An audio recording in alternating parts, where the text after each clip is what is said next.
Le suspens était à son comble. Presque tout le pays était suspendu sur la tenue hier dimanche, du point de presse de Cheikh Imam Mahmoud Dicko. Ceux qui s'attendaient à un show politique à boulet rouge de l'imam Dicko ont été mal servis, car l'ancienne autorité morale de M5 RFP a joué sur le registre de la sagesse. Une cérémonie de lecture de Saint-Coran, d'invocation et de bénédiction pour le Mali. À la fin de laquelle, le cheikh, à la faveur d'un point de presse a tenu, quand même, à clarifier certaines choses sur lui. Dans l'ensemble, il a prôné le sursaut national de toutes les forces vives de la nation. Annoncé 8 jours à l'avance, le point de presse de Cheikh Imam Mahmoud Dicko était attendu comme l'amorce d'un nouveau tournant pour la transition politique au Mali. Ce tournant sera sans doute l'union de toutes les forces vives pour sortir le pays de l'impasse. Ainsi, comme l'on pouvait s'y attendre, ce rendez-vous d'hier dimanche a relevé le défi de la mobilisation, autant des fidèles de l'imam Dicko que de la presse nationale et internationale. C'était sur le terrain de foot de Bekoji Koroni devant le centre qui porte son nom. Ils étaient plusieurs centaines de fidèles à répondre à l'appel du cheikh Imam Mahmoud Dicko. Des femmes et hommes tous engagés à soutenir les idéaux de celui qu'ils considèrent comme une référence pour l'humanité ont répondu présent. Ce qui était annoncé comme un meeting politique a vite pris les allures d'une cérémonie religieuse, avec la lecture du Saint-Coran par les adeptes de l'imam et la distribution des repas en guise de sacrifice. Ce n'est qu'à la fin de l'après-midi que l'imam Dicko a fait son apparition sous les cris et les applaudissements de ses fidèles. Avant de faire sa déclaration, il a tenu à remercier toutes les personnes qui ont effectué le déplacement sous ce soleil ardent.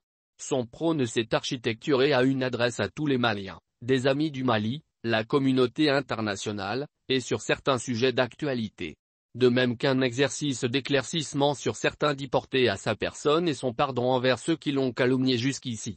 Dans sa déclaration, le cheikh Imam Mahmoud Dicko a dit qu'il a voulu organiser cette journée de prière pour que Dieu, le Tout-Puissant puisse pardonner à tous les Maliens, afin de leur accorder sa grâce pour venir en aide au Mali. Afin que les problèmes que nous traversons puissent être réglés. Et de demander également au Tout-Puissant de faire en sorte que tous les Maliens se retrouvent à une seule fois. En tout cas le concernant, l'imam Dicko a déclaré avoir pardonné à toutes les personnes qui l'ont calomnié. Mettant l'événement dans son contexte, il dira que le fait d'organiser ce genre de journée relève d'un devoir pour lui en sa qualité d'imam, de personne âgée et malien comme tout le reste de la population. Cependant, il s'est dit écœurément œuvre de diffamation fomentée contre lui au point de se voir traité comme un ennemi du Mali.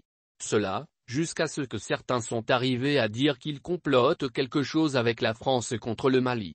Pour l'imam Dicko, au lieu de le soutenir dans cette démarche de prière pour notre pays, certains n'ont trouvé d'autre moyen que de payer des vidéoments pour l'insulter et le traiter d'ennemi numéro 1 de notre pays.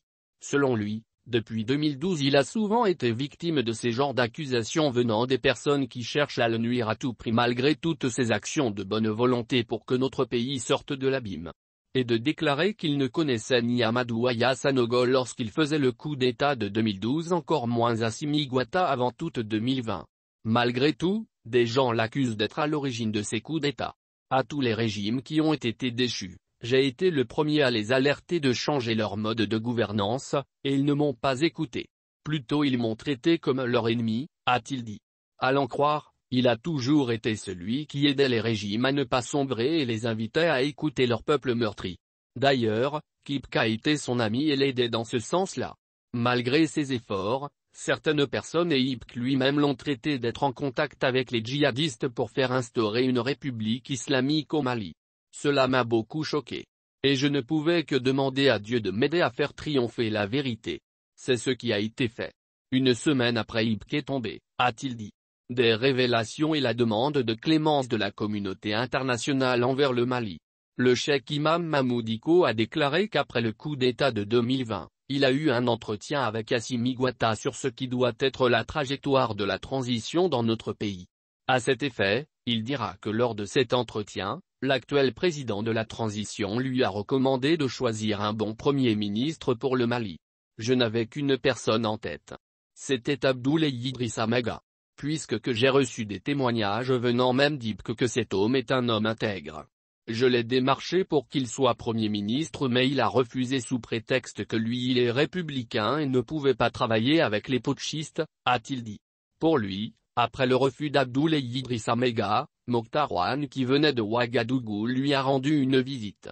Et de ce fait, il a eu l'idée de proposer la nomination de ce dernier comme Premier ministre grâce au fait qu'il est neutre et n'est pas mêlé à des dossiers de corruption. Et de dire que pendant que Mokhtar Ouane était Premier ministre, il ne lui a jamais demandé ou bénéficié d'une faveur quelconque de sa part, même pour son choix dans la composition de son gouvernement. À la fin de sa déclaration, il s'est encore adressé au peuple malien de faire un effort pour qu'on chasse de nos cœurs les démons de la division, de la rancœur, de la haine pour qu'ils puissent avoir dans nos cœurs de l'amour, du pardon, de la solidarité. Selon l'imam Dicko, ce moment est l'occasion pour les Maliens à se mettre ensemble et dépasser les différends et contradictions pour faire face à l'essentiel. Je demande à toutes les forces vives et aux autorités de la transition de se mettre ensemble pour un sursaut national afin de sauver l'essentiel qui est notre pays, a-t-il déclaré. Avant de conclure son intervention, l'imam Dicko a sollicité l'indulgence, la compréhension et l'accompagnement de la communauté internationale, des pays amis, singulièrement les pays de la CEDEAO. Le peuple malien n'est pas ingrat. Certes, nous ne sommes pas un peuple soumis, mais nous sommes reconnaissants, a-t-il dit.